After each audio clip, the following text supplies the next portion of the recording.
हरिः ॐ भद्रं कर्णेभिः शृणुयामदेवाः भद्रं पश्येमाक्षभिर्यजत्राः स्थिरैरङ्गैः स्तुष्ट्वापुंसस्तनूभिः व्यजयमदेवहितैर्यदायुः स्वस्ति न इन्द्रो वृद्धश्रवाः स्वस्ति न पूषा विश्ववेदाः स्वस्ति नस्ताभ्यो हरिष्यनेमिः स्वस्ति नो बृहस्पतिर्दधातु ॐ शान्ति शान्ति शान्तिः ॐ सहना भवतु सहनौ भुनक्तु सह वीर्यं करवावहै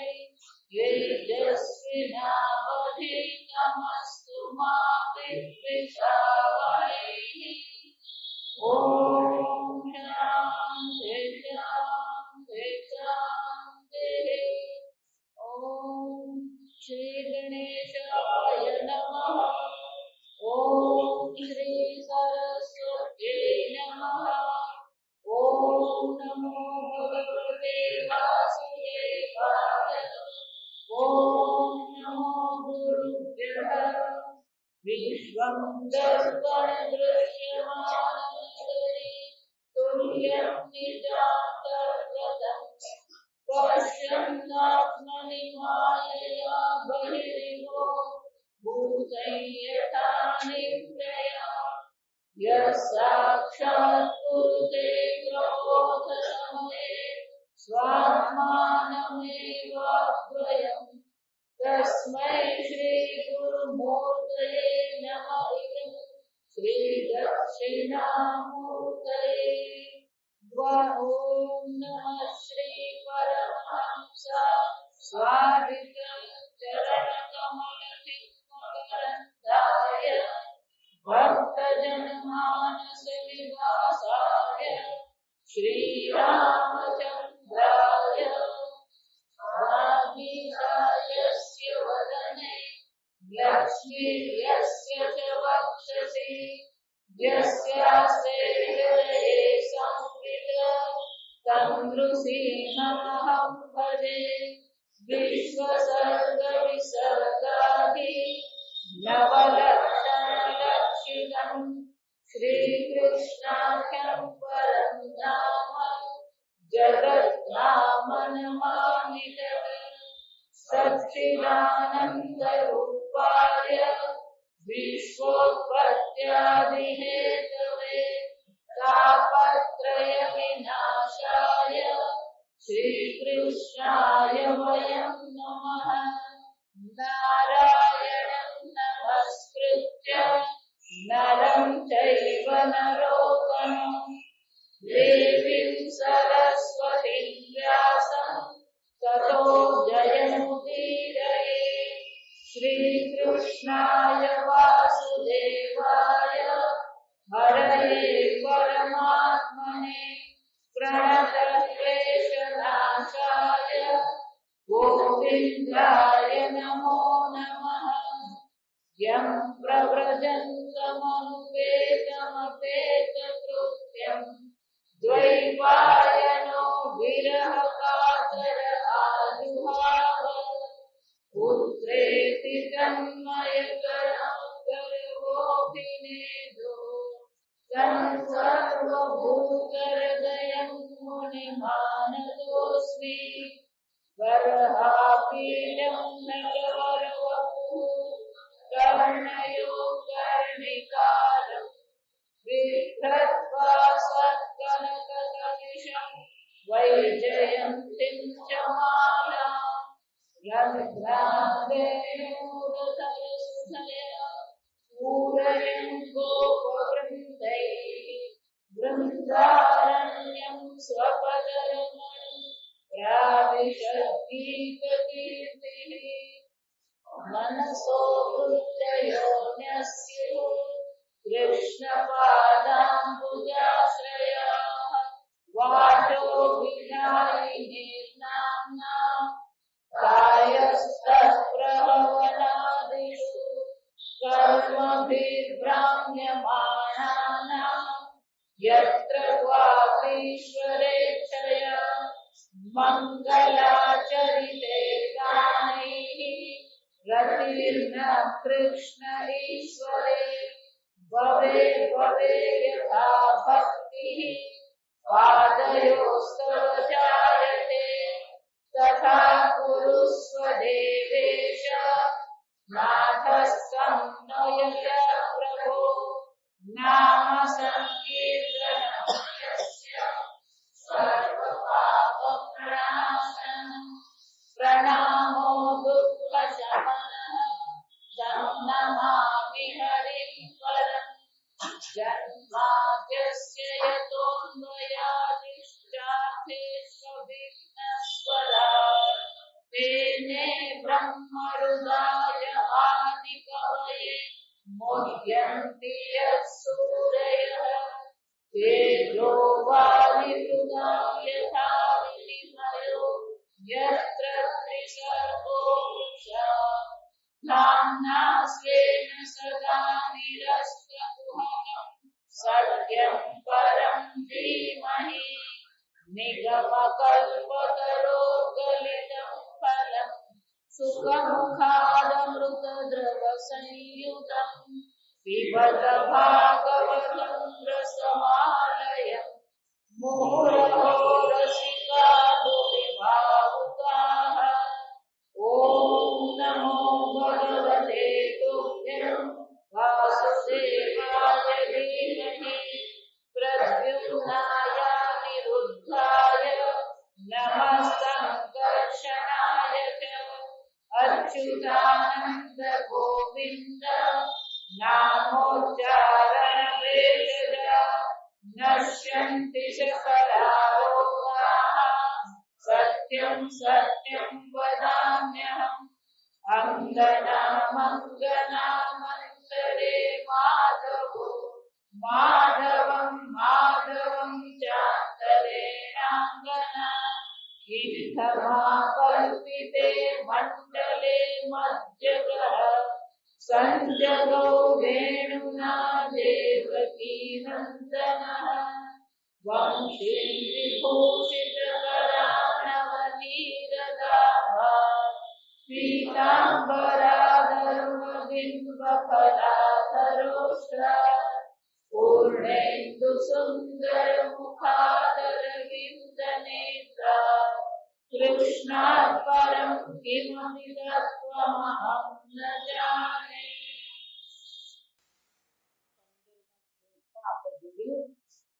चिन्तन्ति कर्म ग्रंथि निबंधनम कोविदाः तस्य को न कुर्यात् पथारति।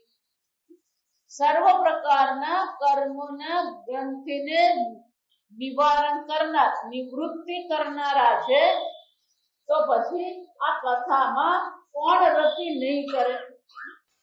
કથા કેમથી થાય ક્યારે? રુચિ લાગે આપણે રુચિ ક્યારે થાય? એટલે હવે પછીના શ્લોકમાં કહે છે શુશ્રુષોઃ શ્રદ્ધાનસ્ય વાસુદેવ કથા રુચિઃ સ્યાત મહત સેવયા વિપ્રાહ પુણ્ય તીર્થ નિષેવન સ્યાત એને થઈ શકે. શું થઈ શકે? વાસુદેવ કથા રુચિઃ સ્યાત. આ વાસુદેવની કથામાં એને રુચિ થઈ શકે. કોને કારણે? મહત સેવયા, સેવા દ્વારા આ ભગવત કથામાં આપણને રુચિ થઈ શકે. મહાત્માની સેવાથી બને. શંકરાચાર્યજીને પણ આપણે વિચારીએ કોણ હતા? સેવા કરતા હતા. સ્વીકારીને સેવા કરનાર હતા. જ્યારે પણ શાસ્ત્ર અધ્યયન થઈ રહ્યું હોય તો પાછળ બેસીને સાંભળતા. વિચરણ દરમિયાન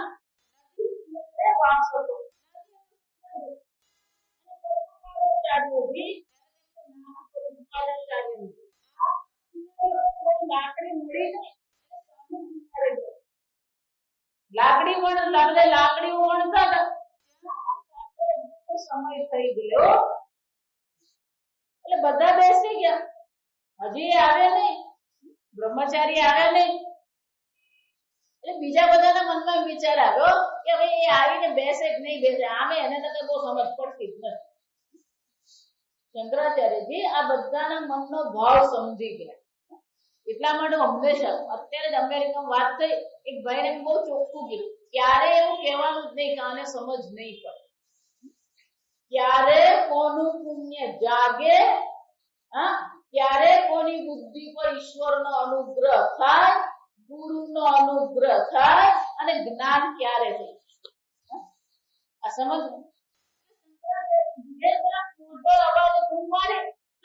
બ્રહ્મચારી ચાલો અધ્યયનનો વખત થઈ ગયો જ્યાં પેલું કીધું અધ્યયનનો વખત થઈ ગયો બ્રહ્મચારી ચાલો એટલે એમણે તો શું કર્યું દોટ મૂકી ગુરુજી બોલાવે મઢી આપી છે પાણી છે કઈ નહીં દોડવા માંડે પણ જ્યાં એ દોડતા હતા તો પાણી પર જ્યાં જ્યાં એમનો પગ પડે ત્યાં એક કમળ પ્રગટ થઈ ગયું અને આ કિનારે આવીને બેસી ગયા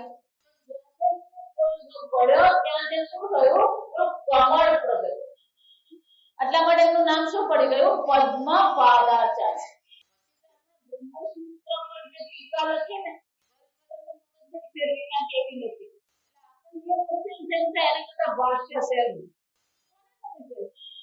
કોણ ભક્ત છે કોણ ભક્ત નથી કોણ જ્ઞાની છે કોણ અજ્ઞાની છે વિચાર એટલે શું કહે છે આ ભગવાનની કથામાં રુચિ ક્યારે થાય મહત સેવયા મહાત્માની સેવા કરીએ આપણે મહાત્માની સેવા કરીએ એમાં બે વસ્તુ આ સમજો મહાત્માની સેવા કરીએ ત્યારે બે વસ્તુ પહેલી વસ્તુ એ કે મૌન રાખવાનું આપણે બોલતા રહેતા એટલે મહાત્મા વિચારે હાજી કરતા રહેવાનું બીજું કોઈ બોલવાનું મહાત્માની સેવામાં બે વસ્તુ પહેલી મૌન બીજું શું છે મહાત્માએ કહ્યું એટલે કરવાનું કેમ છે ક્યારે છે પ્રશ્ન કરવાનો નહીં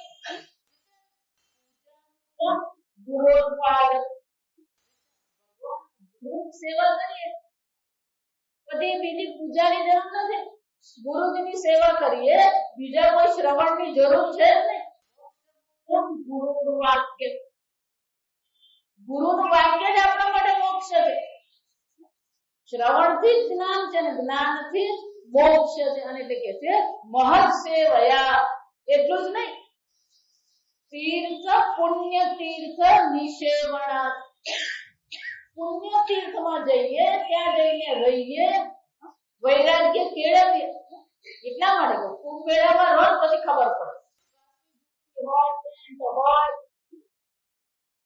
રાત્રે ઠંડી પડે એવી ઠંડી પડે દાડો રો ભગવાનનો કુંભ મેળો હોય ત્યારે આવી ચાલો અને બપોરને એવી ગરમી પડે કારણ કે રેતી હોય બધી રેતી જમી જાય બપોરે એવી ગરમી પડે કે તમારું ઓછી કોઈ ભીંજાય એટલું જ ને રોજ ગંગા સ્નાન કરવાનું અને ગંગાનું પાણી કેવું બપોરે 3 વાગે જાવ તો બરફ જેવું ઠંડુ હોય આ બધું કરીએ તો તીર્થ સેવન તીર્થમાં જઈએ ઈશ્વરની પૂજા કરીએ મહાત્માનો સત્સંગ કરીએ ગંગા સ્નાન કરીએ આ સંસારની ખટપટથી થોડા ઉપર ઉઠીને શું કરવાનું આ કંઈક કરવાનું ઘરની બહાર ક્યાંક નીકળીએ આપણે બધે શું માનીએ અમારે તો ઘર બેઠા ગંગા આવવી જોઈએ અમે ક્યાંય જઈએ એટલે ભાગવત શું કહે છે તીર્થ સેવન આ તીર્થની સેવા કરીએ તો શું થશે શ્રદ્ધાધાન છે પણ આ કોણ કરશે જેને શ્રદ્ધા છે શ્રદ્ધા કરવી જ પડે ગીતામાં ભગવાન એટલે બહુ સરસ કે પશ્યન શૃણવન સ્પૃશન જિગ્રહ એનો શું થયો આપણે જેમ ખાઈએ પીએ છે આપણે જેમ બોલીએ છે આપણે જેમ સૂઈ જઈએ છે આપણે જેમ જાગીએ છે એમ ગુરુજીનું શરીરની દ્રષ્ટિએ તો શું છે આપણા જેવું જ છે. આપણે આઈસ્ક્રીમ ખાઈએ, એ આઈસ્ક્રીમ ખાય. કેવું યસ્ય દેવે પરાભક્તિ, દેવતામાં જેવી પરાભક્તિ છે એવી જ ભક્તિ ક્યાં થવી જોઈએ? યસ્ય દેવે તથા ગુરુ, એવી જ ભક્તિ, એવી જ શ્રદ્ધા, એવો જ વિશ્વાસ ક્યાં થવો જોઈએ? ગુરુમાં થવો જોઈએ. ક્યારે ગુરુમાં દોષ બુદ્ધિ થાય જ નહીં. એકવાર દોષ બુદ્ધિ કરીને આપણું બધું જ્ઞાન શું થઈ જાય? એટલે ત્યાં શું કીધું? યસ્ય દેવે પરાભક્તિ, યસ્ય દેવે તથા ગુરુ. તેના માટે કથિતા અર્થાઃ પ્રકાશયંતિ તત્પર, જે પણ કઈ એને કહેવામાં આવે એ અર્થનું સ્ફુરણ એને તત્કાળ, તત્પર એટલે તત્કાળ થઈ જાય. પણ એ શ્રદ્ધા કરવી પડે. ભગવાન પણ એમ કહે છે શ્રદ્ધાવાન લભતે જ્ઞાન. પણ આ તત્વ જ્ઞાનની કે પરમાત્મા પ્રત્યેની જે શ્રદ્ધા છે એ શ્રદ્ધા કેવી છે? પાપ પુણ્ય માટે, ધર્મ માટે, સ્વર્ગ માટે પણ શ્રદ્ધા છે. પણ એ બધી શ્રદ્ધા કેવી છે? નિત્ય પરોક્ષ શ્રદ્ધા. એ શ્રદ્ધા કેવી કહેવાય? નિત્ય પરોક્ષ શ્રદ્ધા. એ ક્યારે પ્રત્યક્ષ થવાની નથી. પણ આત્મા માટેની કે ગુરુ માટેની જે શ્રદ્ધા છે એ શ્રદ્ધા કેવી છે? ભગવાન શું કહે છે? શ્રદ્ધાવાન લભતે જ્ઞાન. એ શ્રદ્ધા જ્ઞાનમાં ફેરવાઈ શકે. બાકીની બધી શ્રદ્ધા કેવી છે? પરોક્ષ ઈશ્વરની શ્રદ્ધા પણ શ્રદ્ધા જ છે. આ એક જ શ્રદ્ધા છે જે જ્ઞાનમાં પરિવર્તિત છે. અને એકવાર જ્ઞાન થયું પછી શ્રદ્ધાની જરૂર નથી. આ સમજ.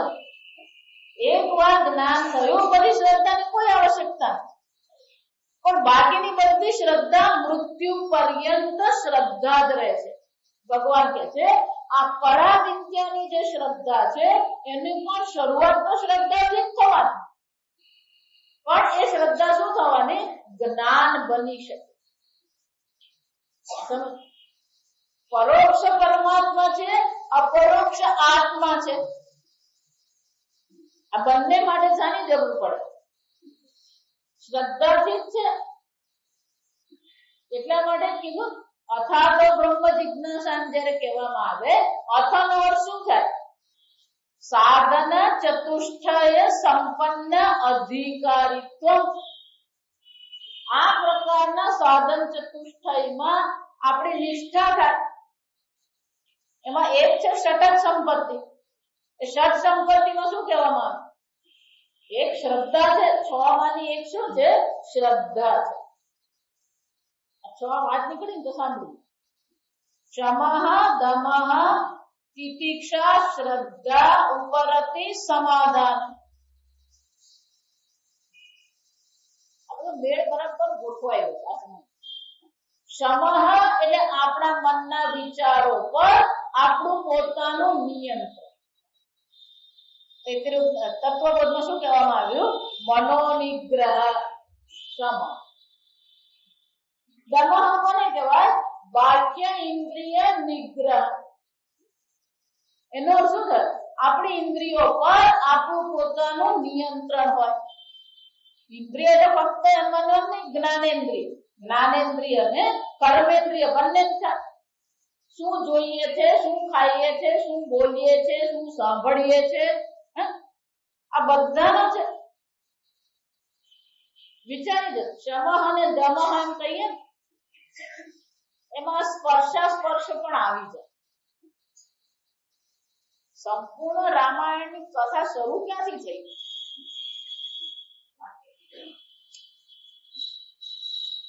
કૈકેયી પણ ઈચ્છતી હતી કે રામજી રાજા બને. આ સમજ. કૈકેયીને ભરત કરતા વધારે પ્રિય કોણ હતો? રામ પ્રિય હતા.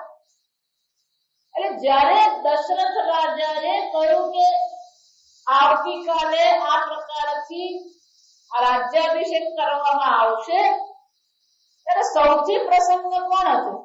કૈકેયી હતી. પણ એવું તો શું બન્યું? આ વિચાર. મંથરાએ પણ જ્યારે કૈકેયીને સમજાવવાનો પ્રયત્ન કર્યો કે રામ જો રાજા બનશે તો કૌશલ્ય મહારાણી કહેવાશે, તું નહીં. કેમ? કારણ કે રાજાના માં કોણ છે? માં કૌશલ્ય છે. ત્યારે પણ કીધું કે ના ના ના, ભલે ને હું ગમે તે હોઉં પણ મારો રામ રાજા બનવો. એટલે મંથરાને થયું કે આ કૈકેયી સમજે એમ નથી. બધી રીતે સમજાવટ કરી એ નહીં સમજે. આ સમજ. પણ જ્યાં કૈકેયીએ એને ખભા પર હાથ મૂક્યો, પછી શું થયું? બુદ્ધિ બદલાઈ.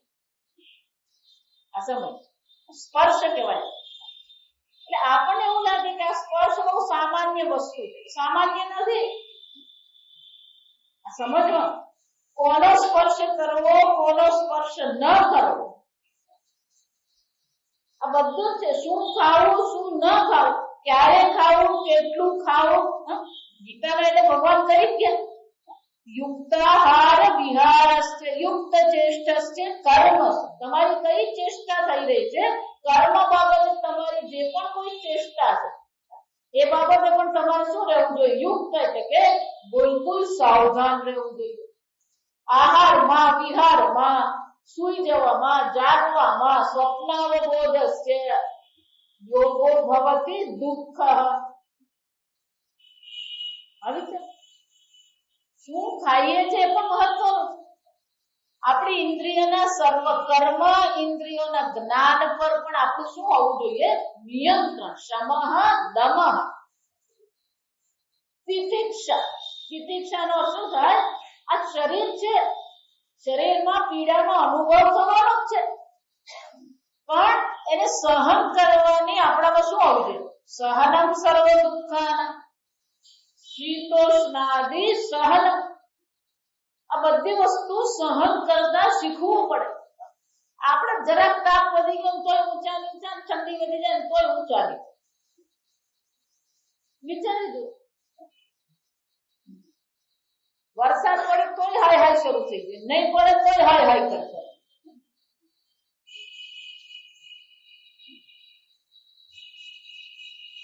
વરસાદ નતો ત્યારે દુકાળ દુકાળ દુકાળ કરતા. વરસાદ પડે તો હવે લીલો દુકાળ. હવે શું છે?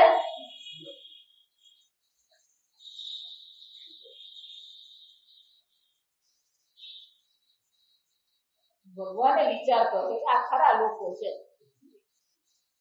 પહેલા દુકાળ દુકાળ કરતા, હવે શું કે છે? લીલો દુકાળ.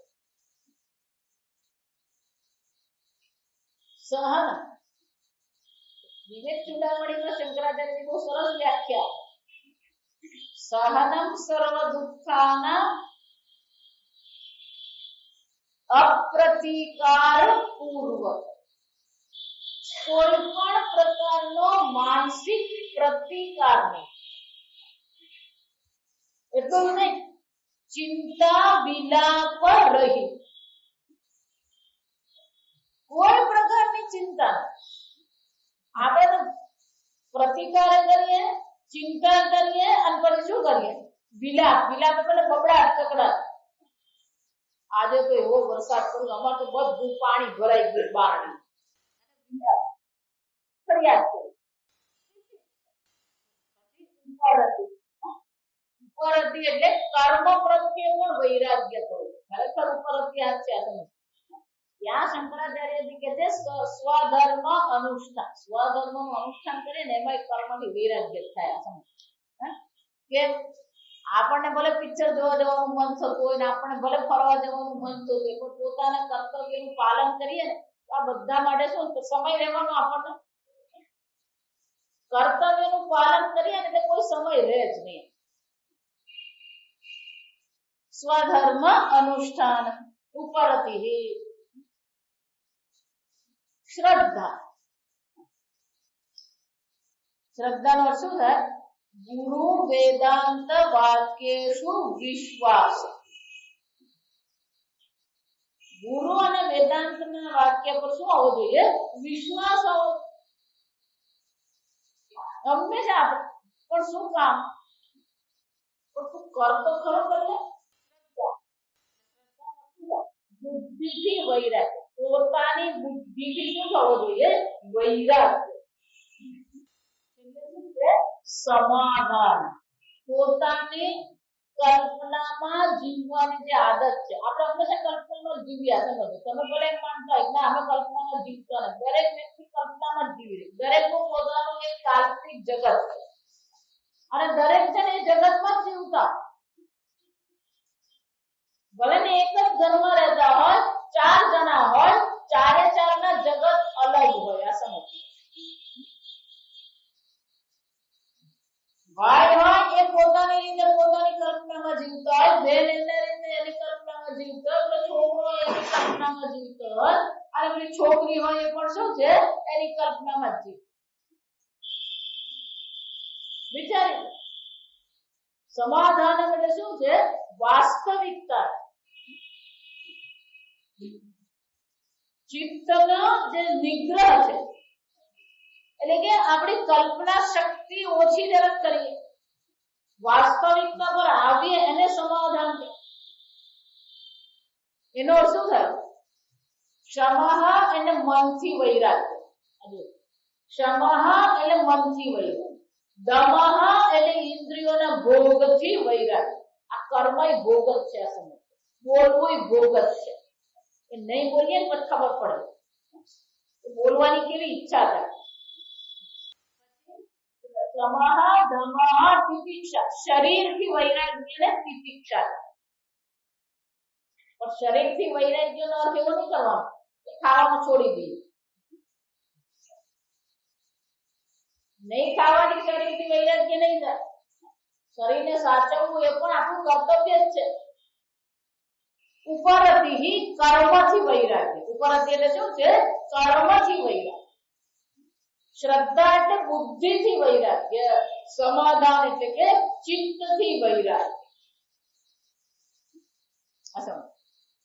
શ્રદ્ધાધાનસ્ય કીધું. આપણે આપણી બુદ્ધિથી, આપણા બુદ્ધિના વિચારોથી વૈરાગ્ય થવો જોઈએ. આ સમજજો કે શ્રવણ બે વસ્તુનું, પરોક્ષ પરમાત્મા અથવા અપરોક્ષ આત્મા. પરોક્ષ પરમાત્મા અથવા અપરોક્ષ આત્મા, આ બે છે.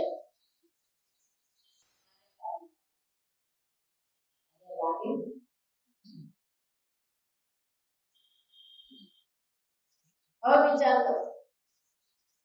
શાસ્ત્ર ઈશ્વર વિશે જે કહે છે અથવા આત્મા વિશે, આત્મા અને પરમાત્મા. આપણો આત્મા અને પરમાત્માનો જે વિચાર છે અને શાસ્ત્ર જે કહે છે, બંને કેવા છે? વિરુદ્ધ છે. આપણે માનીએ છીએ ઈશ્વર ઉપર છે, શાસ્ત્ર કહે છે આ ઈશ્વર કેવા છે? અભિન્ન નિમિત્ત ઉપાદાન કારણ. આપણે માનીએ છીએ મારો જન્મ થયો, મારું મૃત્યુ થશે, હું ગરડો થયો. અને આ શાસ્ત્ર શું કહે છે? ન જાયતે મ્રિયતે વા કદાચિત. એનો અર્થ શું છે? આપણા વિચારો અને શાસ્ત્ર જે પ્રકારથી વ્યક્ત કરે છે એ બંને વિરુદ્ધ છે. અને જ્યારે વિરુદ્ધ વિચાર હોય, વિરુદ્ધ અભિપ્રાય હોય, ત્યારે શું કરવું પડે? ભલે વિરુદ્ધ છે પણ શાસ્ત્ર કહે છે, ગુરુજી કહી રહ્યા છે, એટલે શું હોવું જોઈએ?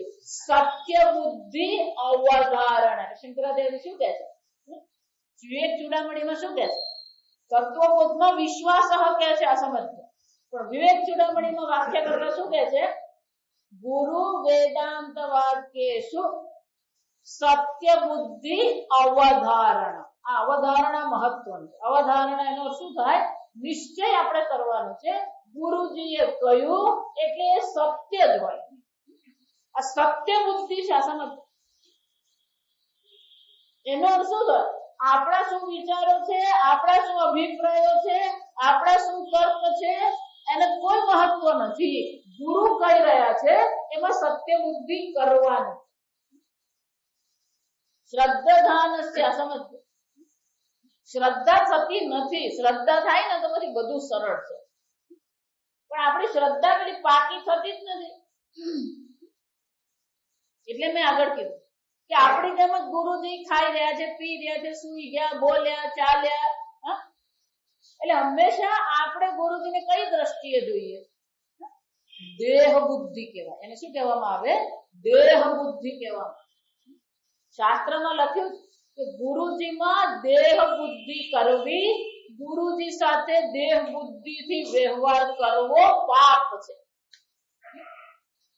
ગુરુજીને સામાન્ય મનુષ્ય માનીને એમની સાથે દેહ બુદ્ધિથી જે પણ કઈ વ્યવહાર કરીએ એ બધો વ્યવહાર આપણો કેવો છે? પાપ કહેવાય. એટલું જ નહીં, ગુરુજી તત્વની દ્રષ્ટિએ બોલતા હોય અને આપણે વ્યવહારિક દ્રષ્ટિએ વિચારવાનો પ્રયત્ન કરીએ, એ શક્ય જ નથી. સમજો? એટલે ભગવાને કેવું પડ્યું? શ્રદ્ધાવાન લભતે જ્ઞાન. ત્યાં પણ સેવાની વાત તો કરેલી જ છે. અને એટલે અહીંયા શું કહે છે? તીર્થનું સેવન કરીએ ત્યાં પણ શ્રદ્ધા જ છે, ગુરુજીની સેવા કરીએ ત્યાં પણ શું છે? શ્રદ્ધા જ છે. પૂજ્ય સ્વામીજી જયારે 60-65 માં રહીને ભણતા હતા ઋષિકેશ રહી, તો ત્યાં પુરાણી જાડી અત્યારે જે આશ્રમ છે ત્યાં સ્વામીજી પોતે ઝૂંપડી બનાવીને રહેતા હતા. તો ત્યાં બીજા એમના જેવા ઘણા બધા મહાત્માઓ હતા એ ત્યાં રહેતા હતા. પછી વરસાદ પડે ને એટલે બધું પાણી ભરાય, એટલે પછી એ લોકો બધા નીકળી જાય. 4 મહિના બધા ચાતુર્માસ માટે શું છે? ભ્રમણમાં નીકળે. વરસાદ બંધ થઈ જાય એટલે બધા પાછા આવે, પાછી ઝૂંપડી બનાવીને પછી રહે. એક વાર એ લોકો બધા જયારે ઝૂંપડી બનાવીને રહેતા હતા એટલે એક સંપ્રદાયના સાધુ ત્યાં પહોંચી. એ સંપ્રદાય મૂર્તિ પૂજામાં માને ને. આ સમજો, એ લોકો આ દેવતાની મૂર્તિમાં માનવા વાળા ને. પણ ત્યાં જે બધા સાધુઓ રહે એ બધા રોજ ગંગા સ્નાન કરે. આ ગંગા ભગવાનનું ચરણામૃત છે. જો એ ભગવાનનું ચરણામૃત છે તો ત્યાં સાબુ લઈને જવાય નહીં. આ સમજો. એટલું જ નહીં, ગંગામાં સીધો પગ મૂકી શકાય નહીં. વારંવાર આ વસ્તુ બધાને કહે. ગંગા હોય, યમુના હોય, પહેલા ત્યાં બેસીએ, 3 વાર આચમની લઈએ, 3 વાર માતાજીને શું કરીએ? આહુતિ આપીએ પાણીથી. પ્રણામ કરીએ. શિરથી શું કરવાનું? પહેલું પાણીમાં શું મૂકવાનું? માથું મૂકવાનું. શિરથી ગંગા માને આપણે પ્રણામ કરીએ. પ્રણામ કરતી વખતે ગંગા માની આપણે પરવાનગી લઈએ કે માં હું તારામાં મારો પગ મૂકું છું, અને પછી ગંગા સ્નાન કરે. હવે આ મૂર્તિ પૂજા માને નહીં એટલે ગંગામાં પણ નહીં માને. આ સમજજો. આજે મહાત્મા આવે, વેદનું અધ્યયન કરેલું, કર્મકાંડી ખરો, પણ મૂર્તિ પૂજામાં માને નહીં એટલે એને ગંગા નહીં માને. એટલે ત્યાં સાબુ લઈ જાય, શૌચાદિ કરવા જાય. બીજા બધા સાધુ હતા, એમણે કીધું કે આ માં ગંગા છે, અહીંયા આ બધું કરી શકાય નહીં. એટલે પેલા સાધુ કે આ કઈ ગંગા નથી, આ જેમ પાણી છે, નળમાં પાણી આવે, માટલામાં પાણી હોય, કુવામાં પાણી હોય, એવું જ આ પાણી છે. હું આ બધામાં માનતો નથી. એટલે 1 દિવસ સમજાય, 2 દિવસ સમજાય. અત્યારે પણ આપણા આશ્રમની બાજુમાં પેલો અખાડો છે. આ સમજ, એ અખાડા વાળા એની સામે ક્યારે પડવાનું જ નહીં. એટલે અખાડા વાળા સ્વામીજી હતા ને, એ હવે રહ્યા નથી. એક ગુરુ એ અકળાઈ ગયા ને 1 દિવસ પેલા ખખડાવ્યો. પેલો સાંભળવા તૈયાર જ નહીં. એટલે આ અખાડા વાળા સ્વામીજી આપણા સ્વામીજી પાસે, अब उनको थोड़ा कुछ समझाओ. સ્વામીજી કે તમે રવા દો, હું એને સમજાવું. એટલે સ્વામીજી પેલા સાધુ બોલ્યા કે જો તું આને માં ગંગા માનતો નથી, એ બરાબર છે, એ તારી વાત છે, પણ અહીંયા જેટલા સાધુઓ રહે છે એ બધા સાધુઓ શું છે? માં ગંગા માને છે, એ પવિત્ર છે, ભગવાનનું ચરણામૃત છે. એટલે તું મહેરબાની કરીને કાલે ત્યાં કશું કરતો નહીં. એટલે કે હું તને કાલની જ વાત કરું છું, કાલ સવારથી આ બંધ કરી દેજે. એટલે પેલો કે નહીં કરું તો શું કરો? અખાડા વાળા સ્વામીજીને ખબર કે આપણા સ્વામીજી બધું નર્મા સ્થિત લેવાનું, એટલે એ ત્યાં પેલા બહાર ઉભા રહીને સાંભળતા હતા. એટલે એમણે જેવું સાંભળ્યું ને એટલે તાળું કર્યું. देखो हम बोल देते हैं दुनिया बड़ा विस्तार है. હિન્દીમાં કોઈને એવું કહે ને કે દુનિયા બડા વિસ્તાર હે, એનો અર્થ શું થાય? તું અહીંથી રવાના થા. કેમ? આ દુનિયા ઘણી મોટી છે, અહીંયા તારે રહેવાની જરૂર નથી. શું છે? બીજા સ્થાને તું રવાના થઈ જાય. પેલા સ્વામીજીનો ગુસ્સો આવે ને એટલે આ પૂજ્ય સ્વામી આ સાધુને સમજાય કે જો ભાઈ તારે ગંગાજી બીજે ક્યાંય રહેવું હોય તો તું ગમે ત્યારે જ, પણ સીસમ જાડીમાંથી તું શું છે પોટલા બાંધી, તું અત્યારે જ નીકળ. કારણ કે હવે તું આ બોલ્યો છે અને આ સ્વામીજી બોલ્યા છે ને એટલે તારી રાત ઠેકાણે જાય કે મને વિશ્વાસ નથી. એના કરતા તું અત્યારે શું કર અહીંથી. શ્રદ્ધા છે, માં ગંગા શું છે?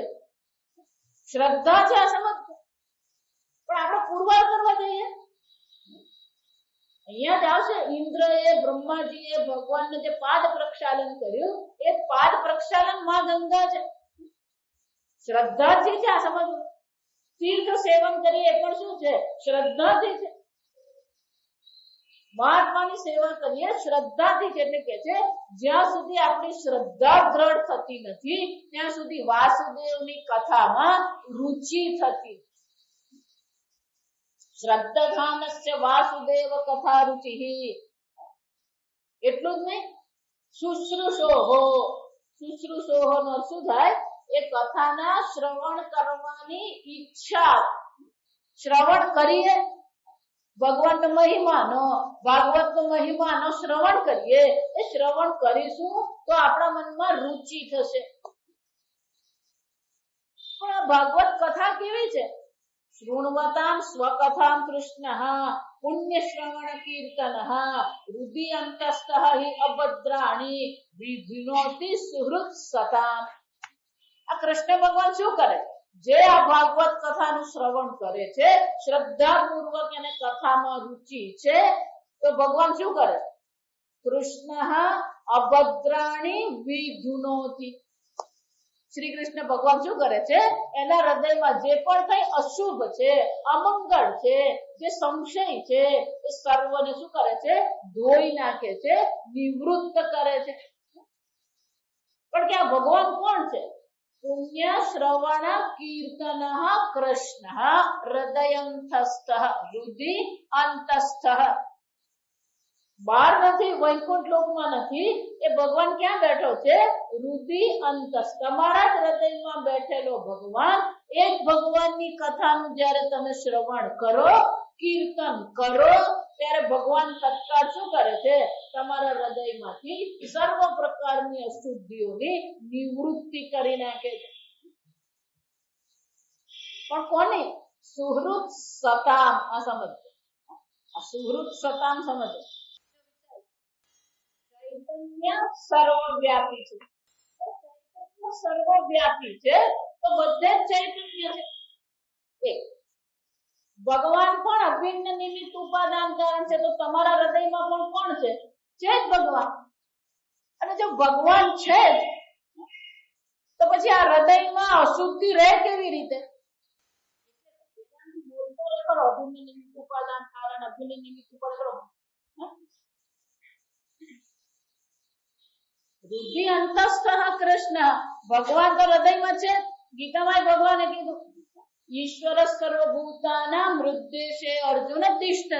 સર્વના હૃદયમાં જો પરમાત્મા છે તો પછી કથા શ્રવણથી અંતઃકરણ શુદ્ધિ શું કામ? જો હૃદયમાં બેઠો છે તો અંતઃકરણની અશુદ્ધિ થઈ શકે ખરી? અશુભ વિચાર આવી શકે ખરો? અને છતાં આવે છે, છતાં અશુદ્ધિ છે. રાજસિક વિચાર છે, તામસિક વિચાર છે, રાજસિક કરતા છે, તામસિક કરતા છે, આ બધું જ છે. એનો અર્થ શું થાય? હૃદયમાં છે, વૃત્તિનું અધિષ્ઠાન સ્વરૂપ હૃદયમાં એટલે વૃત્તિનું અધિષ્ઠાન, સમજો બુદ્ધિનું અધિષ્ઠાન પરમાત્મા છે. પણ મુશ્કેલી ક્યાં છે? વૃત્તિમાં પરમાત્મા નથી. શ્રવણ દ્વારા વૃત્તિના ગર્ભમાં જ્યાં સુધી પરમાત્મા આવે નહીં, એટલે કે વૃત્તિનો વિષય જ્યાં સુધી પરમાત્મા બને નહીં ત્યાં સુધી અશુદ્ધિની નિવૃત્તિ થતી નથી. વૃત્તિનું અધિષ્ઠાન તો પરમાત્મા જ છે, આ સમજો. એટલે તો ક્રોધાકાર વૃત્તિનું અધિષ્ઠાન પણ પરમાત્મા જ છે, ચૈતન્ય આત્મા જ છે. પણ વૃત્તિનો વિષય શું છે? સંસાર છે. એટલે શ્રવણ, ભાગવત કથાના શ્રવણ દ્વારા તમારી વૃત્તિમાં શું કરો છો? વૃત્તિના ગર્ભમાં પરમાત્માનો પ્રવેશ કરાવો છો. વૃત્તિનો વિષય અને વૃત્તિનો અધિષ્ઠાનનું જ્યાં સુધી ઐક્ય નહીં થાય ત્યાં સુધી અંતઃકરણ શુદ્ધિ થતી નથી. આ સમજો. અને એટલા માટે અહીંયા કહેવામાં આવ્યું, જ્યાં સુધી કથામાં રુચિ થાય નહીં, કથાની રુચિ કર્યા પછી કથા શ્રવણ કરીએ નહીં, તેનો અર્થ શું થાય? જે પોતાની વૃત્તિનો વિષય પરમાત્માને બનાવે છે એને શું કહેવામાં આવે? સુહૃદ સતામ. એટલે જે ભક્તજનો છે, મહાત્માઓ છે, સંત મહાત્માઓ છે, એ બધા શું કરી રહ્યા? વૃત્તિનું અધિષ્ઠાન તો ચૈતન્ય જ છે, પણ વૃત્તિનો વિષય વાસુદેવ બનવા જોઈએ. અને એકવાર વૃત્તિનો વિષય વાસુદેવ બને પછી શું થાય? એ વૃત્તિ આરૂઢ કૃષ્ણ શું કરે છે? વિઘ્નોતિ અભદ્રાન. જ્યાં સુધી કૃષ્ણ તમારી વૃત્તિમાં આરૂઢ થાય નહીં ત્યાં સુધી તમારા અંતઃકરણના જે અભદ્ર વિચારો છે, અશુદ્ધિ છે, અમંગળ છે, અશુભ છે, એની નિવૃત્તિ કરી શકે. એનો શું થાય? ઈશ્વર કહે છે તું તારી વૃત્તિમાં આરૂઢ મને કર તો સફાઈ કામ થાય, બાકી સફાઈ કામ થાય એવું છે જ નહીં. વિચારી ઘરે જઈને જરાક રાત્રે વિચાર કે વૃત્તિનો વિષય પરમાત્મા બનવું જોઈએ. અત્યારે વૃત્તિનો વિષય કોણ છે? સંસાર છે. મારો દીકરો, મારું ઘર ને મારી ડિપોઝિટ ને મારી પૌત્રી ચાલતું જ રહે. પુત્ર, કલત્ર, મિત્ર, ગૃહ, વિત્ત. અને એટલા માટે શું કહે છે? ભાગવત કથા શ્રવણ કરીશું તો શ્રવણ દ્વારા, શબ્દ દ્વારા, કર્ણેન્દ્રિય દ્વારા વૃત્તિમાં ઈશ્વરનો પ્રવેશ થશે. નહીં તો વૃત્તિમાં પ્રવેશ કરાવશો કેવી રીતે? મને કહો. પ્રત્યક્ષ તો છે નહીં. પરોક્ષ પરમાત્માએ તમારી વૃત્તિનો વિષય બનવું હોય તો શ્રવણ એકમાત્ર ઉપાય છે. આ સમજ. અને એટલા માટે અહીંયા શું કહે છે? રુધિ અંતસ્થ કૃષ્ણ. એ હૃદયમાં તો છે જ કૃષ્ણ, પણ અધિષ્ઠાન સ્વરૂપ છે. શ્રવણ દ્વારા અને વૃત્તિનો વિષય તમે બનાવો. અને જે લોકો આ શ્રવણ દ્વારા વૃત્તિનો વિષય પરમાત્માને બનાવે છે એને ભક્ત કહેવાય. આ સમજ. ભક્ત કોને કહેવાય? એમ માનતા નહીં મંદિરે વગાડી લો એટલે ભક્ત થઈ ગયું. એમ માનતા નહીં રોજ મંદિરે ગયા એટલે ભક્ત બની ગયા. મંદિરે જવું એટલે કે આ સમજો, મંદિરે જવું એટલે કે આંખનો વિષય પરમાત્મા. ત્યાં જઈને આરતીમાં બેઠા, કર્ણેન્દ્રિયનો વિષય પરમાત્મા. ભગવાનના ચરણારવિંદનો સ્પર્શ કર્યો, સ્પર્શનો વિષય પરમાત્મા. ભગવાનના ચરણામૃત લીધું, સ્વાદનો વિષય પરમાત્મા. સમજો. એક એક ઇન્દ્રિયની વૃત્તિમાં પરમાત્માનો પ્રવેશ થવો જોઈએ. આત્માતમ ગિરિજામતિ પ્રાણા સહચરા. આ શ્લોકમાં પણ શું કીધું? યદ્યત કર્મ કરોમિ તત્તદખિલમ શંભો તવારાધન. વિચાર, પૂજાતે વિષયોપભોગ રચન. 5 ઇન્દ્રિયો દ્વારા હું જે વિષય ગ્રહણ કરું છું એ પરમાત્મા તમારી પૂજા છે. આમ 5 ઇન્દ્રિયોના 5 વિષયો પણ કોણ છે? પરમાત્મા. ઇન્દ્રિયોનો વિષય પરમાત્મા બનવો જોઈએ, વૃત્તિનો વિષય પરમાત્મા બનવો. આપણી મુશ્કેલી જ અહીંયા છે. જ્ઞાન અજ્ઞાનની વાત કરીને ત્યાં એક છે, જ્યાં સુધી જ્ઞાન વૃત્તિ આરૂઢ થાય નહીં ત્યાં સુધી અજ્ઞાનની નિવૃત્તિ કરે. એનો અર્થ શું થાય? બધું ગોળ ફરીને ક્યાં આવે છે? તમારી વૃત્તિનો વિષય શું છે? જો વૃત્તિનો વિષય યોગ્ય નથી તો તમારી વાણી, ઘણી વાર પેલો બોલે ને, ના પણ મારો એવો ભાવ નતો, જ્યાં સુધી મનમાં હોય નહીં ત્યાં સુધી બોલાય નહીં. આ સમજ, બોલ્યો એનો અર્થ શું થયો છે? જાનાતી ઈચ્છતી કર્મ કરોતિ. આ વેદાંતિની ભાષા છે.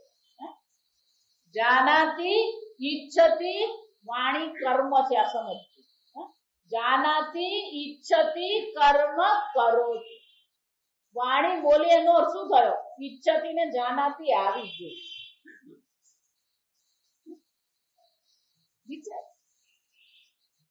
એટલા માટે મહાત્મા પાસે જઈએ, ભગવાનના મંદિરમાં જઈએ, શું કરવાનું? મૌન રાખવાનું, બોલવાનું જ નહીં.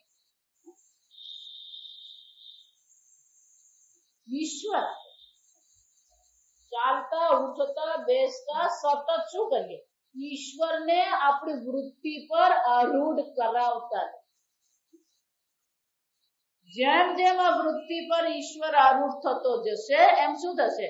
અભદ્રાણી વિધુનોતિ કૃષ્ણ કૃષતિ ઇતિ કૃષ્ણ. કૃષ્ણ શબ્દનો અર્થ શું થાય? કૃષત. કૃષ એટલે કોને કહેવાય? કૃષિ કહીએ ને, ખેતીવાડી શું કહેવાય? કૃષિ કહેવાય. કૃષત, કૃષતિનો અર્થ શું થયો? ખેડે. તમારા હૃદયનું ખેડાણ કરવું. આ જમીનમાં આપણે એમને મગફળી નાખી નહીં દેવાની, એમને આમ કપાસ રોપી દેવાની નહીં તો કપાસ થઈ જાય. થઈ જાય. એ જમીનને પહેલા શું કરવી પડે? ખેડવી પડે. એમાંથી કાંકરા કાઢવા પડે, એમાં ખાતર નાખવું પડે, જમીનને તૈયાર કરવી પડે, ખેતી યોગ્ય જમીન બનાવવી પડે. એમ આ તમારી મનની ભૂમિકા છે, એટલે મનોભૂમિ કહેવામાં આવે છે. પણ એમાં આ બ્રહ્મ જ્ઞાન ક્યારે થાય? આપણું ખેડાણ થવું જોઈએ. એ ખેડવા વાળો કોણ છે? આ શ્રી કૃષ્ણ. આ સમજ, ભગવાન આ તમારી મનોભૂમિનું ખેડાણ કરીને શું કરે? એમાંથી કાંકરા, કર્મ, આસક્તિ, આ બધા કાંકરા કહેવાય. શું કહેવાય? આ જગત પ્રત્યેની આસક્તિ, અહંકાર, માયા, મમતા, મોહ, આ બધા કાંકરા છે બુદ્ધિ. એ બધા કાંકરા શું કરવા પડે? કાઢવા. એ કાઢનાર કોણ છે? કૃષ્ણ. કૃષ્ણ કૃષ્ણ ભગવાનનો બીજો અર્થ કર્ષતિ આકર્ષતિ ઇતિ કૃષ્ણ. જે સર્વને આકર્ષિત કરે ને એને કૃષ્ણ.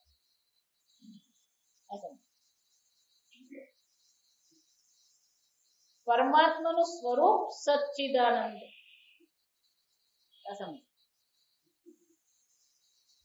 સત એમ કહીએ ને, સત એ ધર્મ પ્રધાન છે. સતમાં શું છે? ધર્મ. ધર્મ પ્રધાન સત છે, જ્ઞાન પ્રધાન ચિત્ત છે અને આનંદ પ્રધાન આનંદ છે. ધર્મ પ્રધાન સત સ્વરૂપ જે છે એ અવતાર ધારણ કરે તો એને રામજી કહેવાય. રામો વિગ્રહવાન ધર્મ. ધર્મ જો વિગ્રહ એટલે આકાર, ધર્મ જો આકાર ધારણ કરે તો એ આકાર કયો છે? શ્રી રામચંદ્ર. એટલે આગળ શ્રી રામચંદ્ર સમજ. લોકોને એમ થાય કે આ રામચંદ્ર ક્યાંથી આવ્યા? જ્ઞાન પ્રધાન જે છે એ કપિલ છે, વ્યાસ છે, આ બધા અવતાર છે. કપિલ મુનિ, વ્યાસ ભગવાન આ બધા કોણ છે? અવતાર છે. જ્ઞાન પ્રધાન છે. અને આનંદ પ્રધાન જો વિગ્રહ ધારણ કરે તો કોણ છે? ભગવાન શ્રી કૃષ્ણ.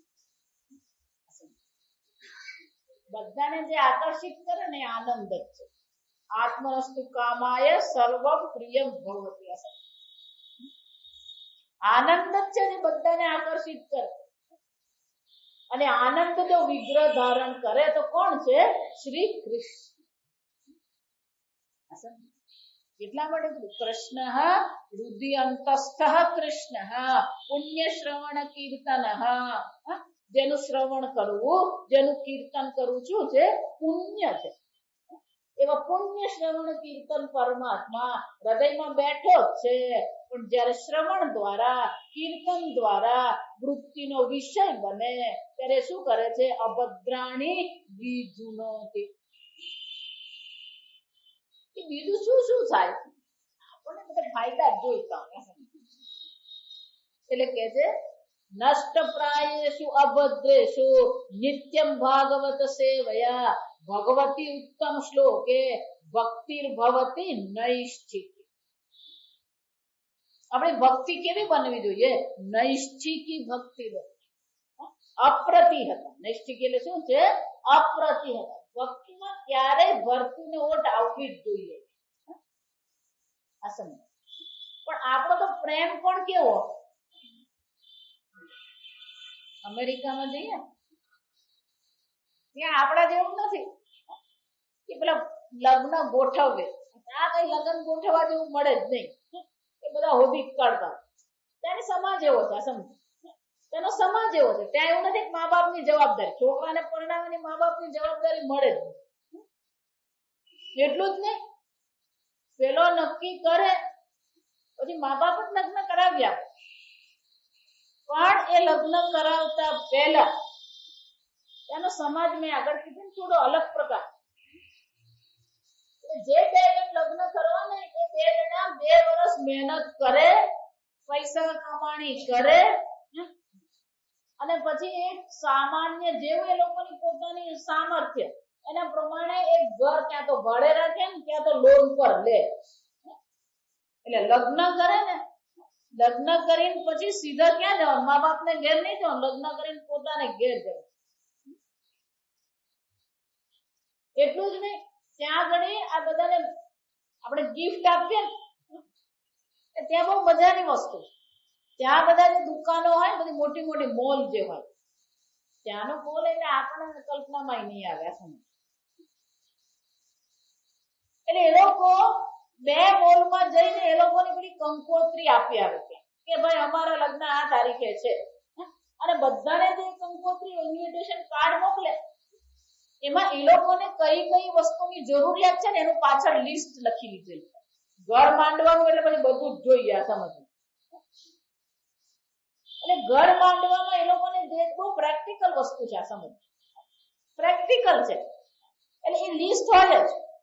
અને પેલી કઈ દુકાનમાં વોલમાર્ટમાં છે ને તો પેલું વોલમાર્ટ લખી જ દીધું હોય. એટલે પછી જયારે પેલા ગિફ્ટ લેવાની હોય તો મિત્રએ શું કરવાનું હોય કે સગાવાલાએ શું કરવાનું? પેલું વોલમાર્ટમાં જવાનું. પછી દરેક પેલા એ ગ્રાઇન્ડર લીધું તો વોલમાર્ટ વાળો શું કરે? પેલું ગ્રાઇન્ડર પર ટીક કરી દે એટલે પેલું 2 થાય નહીં. આ સમજ.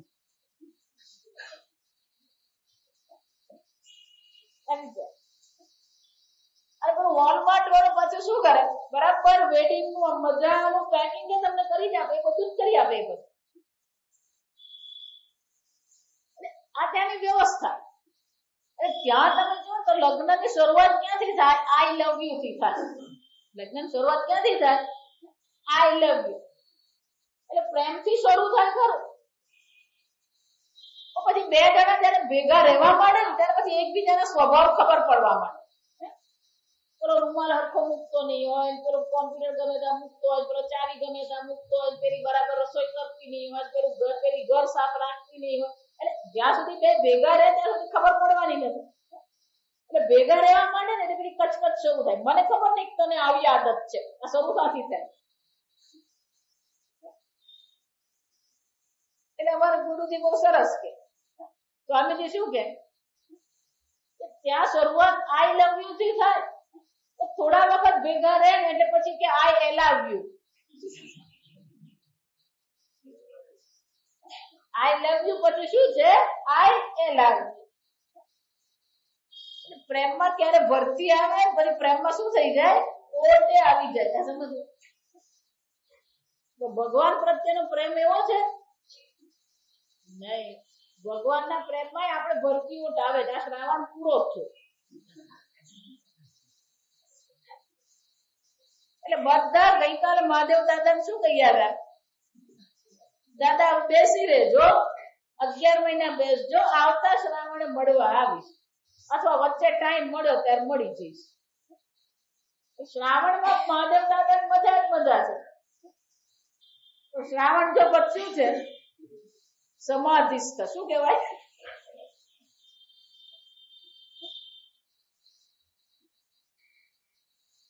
નવરાત્રી આવે ને એટલે પેલું માતાજી નું બધું ચાલે, ગરબી ચાલે, બધું ચાલે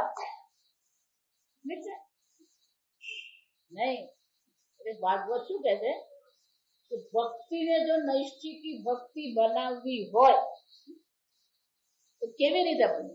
ભક્તિર ભવતી નૈષ્ઠિકી. શું કરવાનું? કે પહેલા આ પ્રકારથી શ્રવણ દ્વારા વૃત્તિનો વિષય પરમાત્મા બને એટલે શું થવાનું? નષ્ટ પ્રાયેષુ અભદ્રાણી.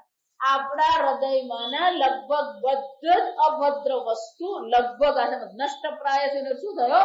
લગભગ બધી જ વસ્તુ શું થઈ ગઈ? બધું અભદ્ર અમંગળનો નાશ થઈ ગયો. નિત્યમ ભાગવત સેવયા. સતત એ પછી ભાગવતની સેવા કરે છે, ભાગવતનું અધ્યયન રોજ કરે છે. અને ત્યારે શું થાય છે? ભગવતી ઉત્તમ શ્લોકે ભક્તિર ભવતી નૈષ્ઠિકીમ. નિત્ય ભાગવતની સેવા કરીએ, નિત્ય ભગવાનની કથાનું શ્રવણ કરતા રહીએ.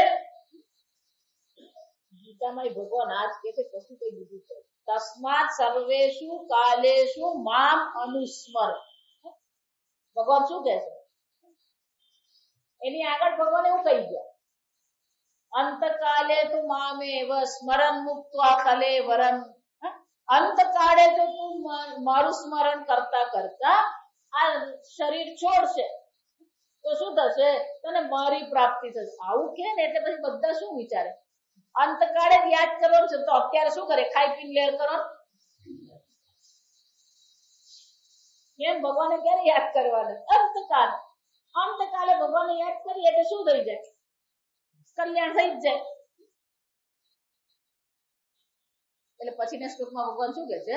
અંતકાળે મને જો યાદ કરવો હોય તો તારે શું કરવું જોઈએ? તસ્માત. સમજો, તસ્માત છે. તસ્માત એટલે એટલા માટે.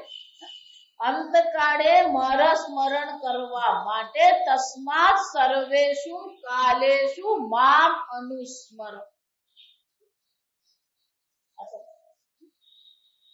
ગોળ ફરીને ત્યાં જ આવે, સીધી વસ્તુ છે. ઊંચતા જાગતા બેસતા શું કરતા રહો? એ પરમાત્માનું સ્મરણ કરો, પરમાત્માનું ચિંતન કરો. એ કીધું નિત્યમ ભાગવત સેવયા. આ ભાગવતનું, આ ભાગવત એટલે ભગવાનની કથા જ. સતત ભાગવતની કથાનું આપણે સ્મરણ કરીએ, એની સેવા એટલે કે એ પ્રકારથી એનું સેવન કરીએ આપણે. અને તો જ પછી આપણી પૂજ્ય સ્વામીજી બહુ સરસ છે. આપણી ભક્તિ કેવી કહેવાય કે આપણી ભક્તિ બધી ટેમ્પરરી ભક્તિ. પેલી નોકરી હોય ને ટેમ્પરરી નોકરી, એમ આપણી ભક્તિ કેવી છે? ટેમ્પરરી. ટેમ્પરરી નોકરી ક્યારે છૂટી જાય ને કહેવાય નહીં. એમ આપણી ભક્તિ કેવી છે, ક્યારે છૂટી જાય ને કહેવાય નહીં. પણ એ જ ભક્તિ શું બનવી જોઈએ? નિત્ય બનવી જોઈએ, પરમેનન્ટ બનવી જોઈએ. આ સમજો. ભગવાન એટલે વારંવાર ગીતામાં કહેતા, જ્યાં સુધી મારામાં તારી ભક્તિ દ્રઢ થાય નહીં ત્યાં સુધી આ બ્રહ્મ જ્ઞાન થવાનું નથી. આ સમજો. ગમે એટલું અભિન્ન નિમિત્ત ઉપાદાન કારણ બોલજો, સર્વમ ખલિદમ બ્રહ્મ બોલજો, આ બોલતા રહે. નાનક પાટી બોલતા રહેજો. નાનક પાટી ક્યારેક તો ચમકે ને પછી બોલવાનું બંધ નથી કરવાનું, પણ ઈશ્વરની ભક્તિ કરીએ. ઈશ્વરની ભક્તિ જ છે જે તમને આ જગતથી બચાવી શકે. સમજો. આ જગતથી બચાવનાર એક ભગવાનની ભક્તિ છે. બાકી તમે એમ માનતા કે હું યોગાસન કરું, હું પ્રાણાયામ કરું ને હું શીર્ષાસન કરું ને એ કરતા જ રહેવાનું નાનક પાટ, પણ એ તમને આ સંસારથી બચાવે નહીં. મજાની વાત. આ લોકોને યોગાસન કરતા હોય ને પછી એને એમ થઈ જાય જો હું યોગાસન કરું. યોગાસન સારી જ વસ્તુ છે, પણ મને કહો, તમે જ્યારે યોગાસન કરો ત્યારે તમારી વૃત્તિનો વિષય ઈશ્વર છે કે શરીર છે? તો યોગાસનથી દેહાત્મ બુદ્ધિ છૂટે કે દ્રઢ થાય?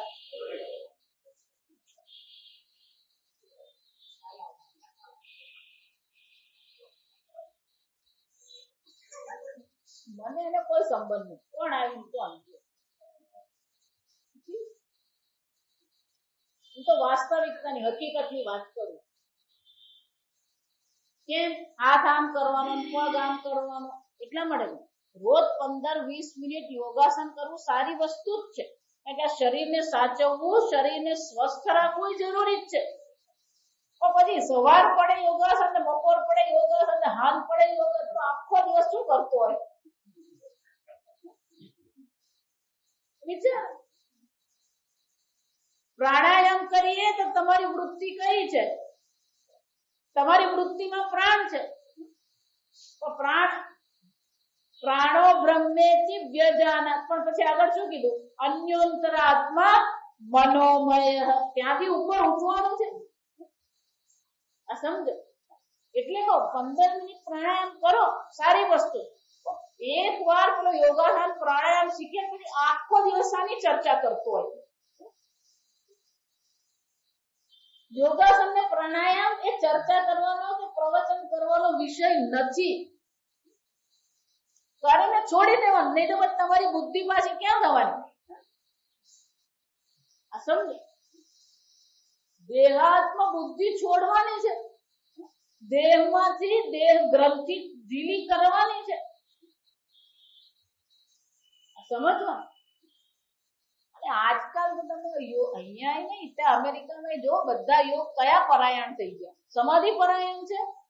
એ ધ્યાન ને સમાધિ માટેના યોગ છે. 15 કિલો વજન ઉતરી ગયું ને ડાયાબિટીસ સારો થઈ ગયો, ઘૂંટણ સારું થઈ ગયું. આ ઘૂંટણ સારું કરવા માટે પતંજલિએ યોગ લખેલો.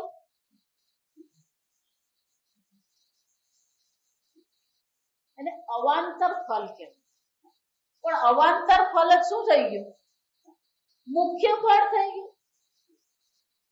તમે યોગાસન કરો, પ્રાણાયામ કરો, તમારું શરીર સ્વસ્થ રહેવાનું જ છે.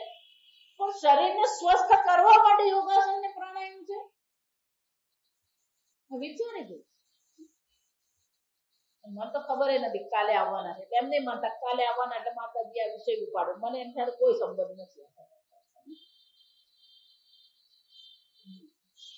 વૃત્તિનો વિષય શ્રી કૃષ્ણ બનવો જોઈએ. વૃત્તિનો વિષય પ્રાણ, દેહ કે સંસાર નહીં. અને એટલા માટે કે છે નિત્યમ ભગવત સેવયા. આ ભાગવતની સેવા કરીએ, આ ભાગવતનું સેવન કરીએ, ભગવાનની કથાનું શ્રવણ કરીએ. સતત એ વૃત્તિનો વિષય પરમાત્મા બનાવવું પડે. આ સમજો. આપોઆપ પરમાત્મા તમારી વૃત્તિનો વિષય નહીં બને. વૃત્તિનો વિષય પરમાત્મા બનાવવાનો પ્રયત્ન તમારે કરવો પડે, નિશ્ચય તમારે કરવો પડે. તમારા નિશ્ચય વગર વૃત્તિનો વિષય પરમાત્મા નહીં બને. અને એટલે કે છે નિત્યમ ભાગવત સેવયા ભગવતી ઉત્તમ શ્લોકે નૈષ્ટિકી ભક્તિર ભવતી. સતત એ પરમાત્માનું ચિંતન રે, સતત એ પરમાત્માની વૃત્તિ રે. અને એકવાર પરમાત્માની વૃત્તિ થાય પછી પૂછવાનું રહે જ્યાં સમજ. આરબના ઊંટ જેવું છે. આરબના ઊંટની વાર્તા ખબર જ નહીં. હવે આ બધા પાઠ્યક્રમ બદલાઈ ગયા. પહેલા આપણને વાર્તા આપણે ભણવામાં જ આવશે. ભગવાન શું કહે? તું તારા વૃત્તિનો વિષય મને બનાવ, બાકીનું કામ મારું. આ સમજ. તો એક આરબ ઊંટ લઈને રણમાંથી પસાર થયો. ઠંડીના દિવસો. તો આરબને બોલું કે એનો ટેન્ટ જે છે, ટેન્ટ જરાક સમજતો. રાત્રે ઠંડી પડવા માંડી, એ ટેન્ટમાં જઈ સુઈ ગયો. તો ઊંટ બહાર હતું. તો ઊંટને ઠંડી લાગી. એટલે ઊંટે શું કર્યું? અંદર માંદું અંદર નાખ્યું. એટલે આરબને બિચારો ઊંટને ઠંડી લાગે, ભલે કે માથું માથા પર હાથે ફેરવ્યો. હવે અંદર જેમ ગરમાટો છે ને, પેલો ઊંટ શું થાય? જરાક આખી જરાક અંદર ખસતો જાય. એટલે સવાર પડે તો આરબ બહાર ને ઊંટ અંદર.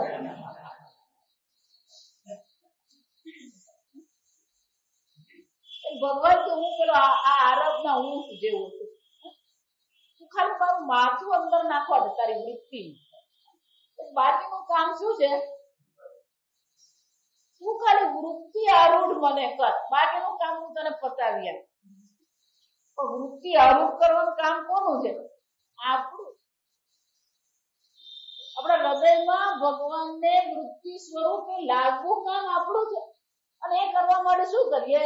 આ ભાગવત શ્રવણ કરીએ, રામાયણનું શ્રવણ કરીએ. આ વિચાર તો પછી તમારો વૃત્તિ આરૂઢ થશે ને. ઈશ્વર શ્રવણ વગર નહીં થાય. શ્રુતો ગૃહી થયા. ગઈકાલ જોયું આપણે, શ્રવણથી જ થવાનું છે. અને એટલા માટે સતત એનું શ્રવણ કરતા રહીએ. ભગવાન કેમ તારું કામ આટલું જ છે. જો વિચારી લો, વાલ્મીકી રામ રામ કરતો રહ્યો, વૃત્તિ આરૂઢ જ છે. જપ કરવું પણ શું છે? નામ રૂપે પણ ભગવાનને આરૂઢ કરે. અહીંયા અજામિલની વાર્તા આવશે. અજામિલ પણ શું કરતો હતો? નારાયણ નારાયણ નારાયણ. નારાયણ સ્વરૂપે પણ વૃત્તિ આરૂઢ ભગવાન થયા. નામ રૂપે હોય કે રૂપ રૂપે હોય, પણ વૃત્તિમાં ભગવાન આવ્યા. એટલે જયારે દેહ છૂટી ગયો ત્યારે યમદૂત પણ આવ્યા અને વિષ્ણુદૂત પણ આવ્યા. યમદૂત કે ના ના, કે આ તો પાપી જીવ છે, એને તો કે અમારે નરકમાં જ લઈ જવાનો છે. વિષ્ણુદૂત કે નહીં, અમે એને વૈકુંઠ લોકમાં લઈ જઈશું.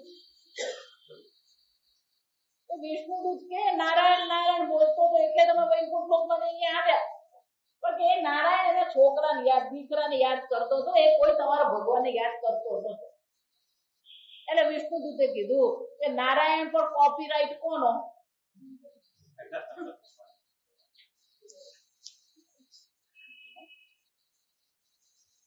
નારાયણ પર પહેલો કોપીરાઈટ કોનો છે? ભલે ને એનો ભાવ ગમે તે હતો, પણ નારાયણ બોલતો હતો. અને એટલા માટે ક્યાં જશે? વૈકુંઠ લોક. અસમ. આમ આ બધી કથા દ્વારા પણ આપણને કહેવામાં શું આવશે? કે ભગવાનને વૃત્તિ આરૂઢ કરતા રહેજો તો તમારું કલ્યાણ અવશ્ય થશે. આગળ આપણે કાલે સ્વસ્તિ પ્રજાભ્ય પરિપાલયન્તા ન્યાયેન માર્ગેણ મહિં મહિષાઃ ગોબ્રાહ્મણેભ્યઃ શુભમસ્તુ નિત્યં લોકા સમસ્તા સુખિનો ભવન્તુ કાલે વર્ષતુ પર્જન્યઃ પૃથ્વી સસ્યશાલિની દેશોऽયં બ્રાહ્મણાः સन्तુ નિર્ભયાः ઓમ સર્વેષાં સ્વસ્તિર્ભવતુ સર્વેષાં शान्तिर्भवतु सर्वेषां पूर्णं भवतु सर्वेषां मङ्गलं भवतु सर्वे भवन्तु सुखिनः सर्वे सन्तु निरामयाः सर्वे भद्राणि पश्यन्तु मा कश्चित् दुःखभाग् भवेत् असतो मा सद्गमय तमसो मा ज्योतिर्गमय मृत्योर्मा अमृतं गमय ॐ पूर्णमदः पूर्णमिदं पूर्णात् पूर्णमुदच्यते पूर्णस्य पूर्णमादाय पूर्णमेवावशिष्यते